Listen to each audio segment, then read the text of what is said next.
everyone, welcome back to your CPA School. Concept first, confidence always. Let me ask you a simple question. Is net income the complete picture of a company's economic reality? Not really, because some gains and losses never appear in net income. And that's exactly where comprehensive income comes in. Today, I will make this concept practical, intuitive, and exam ready. Let's start with the core idea. Comprehensive income is the ultimate measure of all non-owner changes in equity. Now let's simplify this. Non-owner means no investment by owners, no dividends. So we are only focusing on business performance and market effects. Now let's express this mathematically.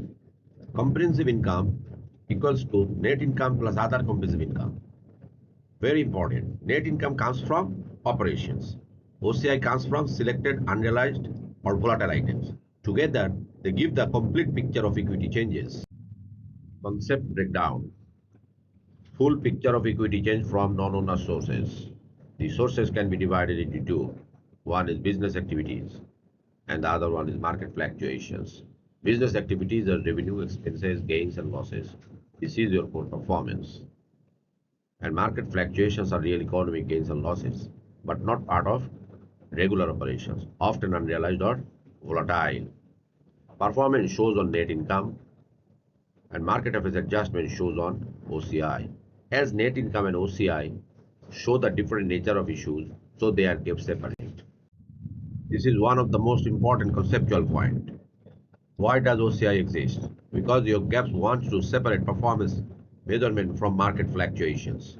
OCI exists to capture some gains or losses that are real and affect equity, but including them in net income would distort current period operating performance. OCI protects net income from noise. Comprehensive income as an equity bridge. In this visual presentation, we can see the other comprehensive income bridges between net income and comprehensive income. Net income shows the operating performance, while comprehensive income shows the total equity changes based on non-owners activity. The bridge OCI shows the market fluctuations or volatility measures. The OCI framework. If we look at the OCI bridge, we can see the OCI bridge consists of four pillars. The four pillars combinedly called PUFI. P-U-F-I. P stands for pension service cost not yet amortized. U stands for unrealized available for sale debt securities. F stands for foreign currency translation gain on losses. And I stands for instrument specific risks, effective portion of cash flow hedge. The OCI bucket. You need to memorize PUFI. It is a powerful memory tool for the CPA exam.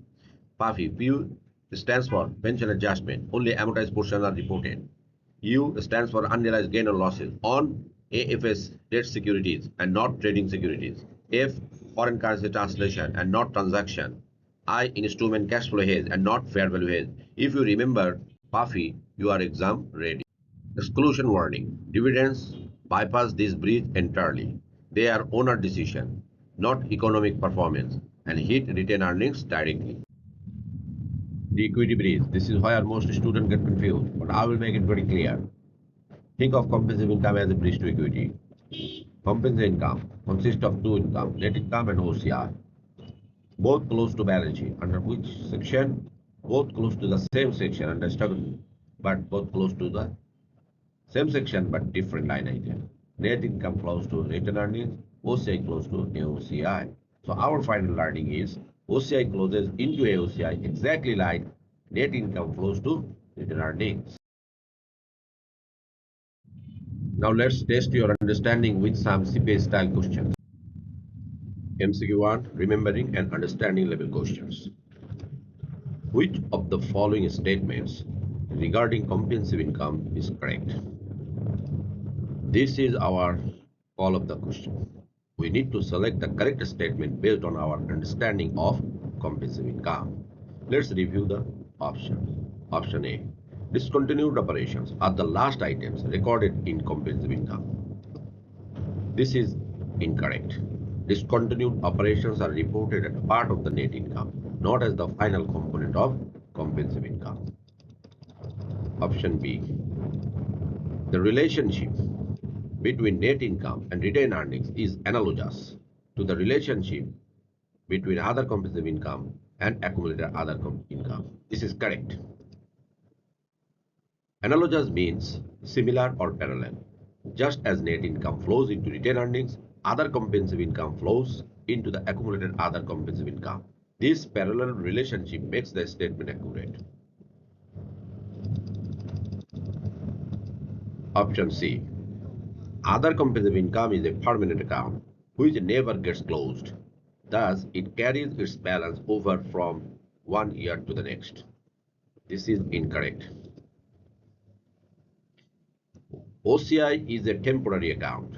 At the end of the period, it is closed and transferred to AOCI, which is a permanent account. Option D. Comprehensive income must always equal or exceed net items. It is also incorrect. Comprehensive income equals to net income plus OCI. Since OCI can be positive or negative, comprehensive income can be equal to net income, greater than net income, or less than net income. So the word must make this statement incorrect. So the final answer is B. The key takeaway from this question: net income flows to retained earnings, like OCI flows to AOCI. MCQ 2. Remembering and understanding level questions. Which of the following items is included in accumulated other comprehensive income? This is our call of the question. We need to identify the item that is initially recorded in other comprehensive income and then accumulated in AOCI, means accumulated other comprehensive income and loss. Let's review the options. Option A. Prior service cost not previously recognized as a component of net periodic pension cost. Pension cost here is the keyword. We know PUFI, right? P stands for pension cost in PUFI. And PUFI comes from the bucket of OCI. So this is a correct answer. Prior service cost arises when a company amends a pension plan, granting additional benefit for past service. This cost is not recognized immediately in net income. Instead, it is first recorded in other comprehensive income and accumulated in AOCI. Over time, it is gradually amortized into net income as part of pension expense. Option B. Unrealized holding gains or losses on trading securities. Trading securities is the keyword. This is incorrect. Unrealized gains and losses on trading securities are recorded directly in net income, not in OCI. Since they do not pass through OCI, they are not included in AOCI. Option 3. A reduction of shareholders' equity related to employee stock ownership plans. The keyword stock ownership plans. So this represents an equity transactions. This is related to owners. This is an incorrect. Why? OCI includes only non-owner changes in equity. Since this item arises from a owner-related transaction, it is recorded directly in equity and does not pass through OCI. Therefore, it is not included in AOCI. Option D. Unrealized gains and losses from a derivative properly designated as a fair value hedge. So the keyword is fair value hedge. This is incorrect. Why? In a fair value hedge, gains and losses are recognized directly in net income and not in OCI. Therefore, they do not flow through OCI and are not included in AOCI. So our final answer is option A. So key takeaway: only items that pass through OCI are accumulated in AOCI. This is the only takeaway from this question, right? MCQ 3, application level question. The question: a company reports the following information as of December 31st. Sales revenue 800,000, cost of goods sold 600,000, operating expenses 90,000, unrealized holding gain on available for sale debt securities net of tax 30,000. Available for sales on sale securities, that is important. What amount should company report as comprehensive income as December 31st? A 200,000, B 110,000, C 140,000, and D 30,000. So we need to calculate comprehensive income first. Comprehensive income equals to net income plus OCI.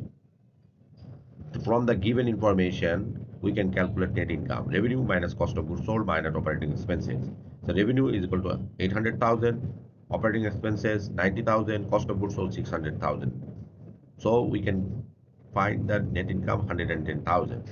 OCI equal to 30,000 available for sale debt securities. That is the correct. We need to calculate it. So comprehensive income equals to net income plus OCI equal to 110,000 plus 30,000. So 140,000. So if 140,000 it matches with the C, the answer is C, right? Let's bring everything together. Comprehensive income equals to net income plus OCI. It captures performance plus market effects. The key concept is comprehensive income shows the full economic reality beyond just profit. If you found this helpful, like the video, share with CPA candidate, subscribe to the channel. And remember, concept first, confidence always. I will see you in the next lesson.